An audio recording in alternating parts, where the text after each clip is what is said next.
बिस्मिल्लाहिर्रहमानिर्रहीम।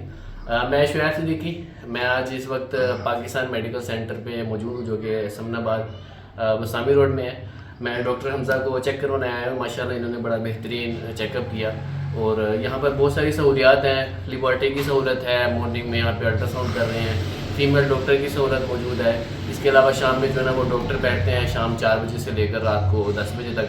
इसके अलावा अगर आपकी स्किन पे एक्नी आ गई है, जैसे मेरी स्किन पे आपको नज़र आ रही होगी, तो एक्नी रिमूवर की यहाँ पे ऑप्शन है। लेज़र के ज़रिए से जो है वो आपके जो छाइयाँ वगैरह वो दूर की जा सकती है। इसके अलावा कान का मसला हो आपको किसी किस्म का, ENT के स्पेशलिस्ट भी यहाँ पर बैठते हैं।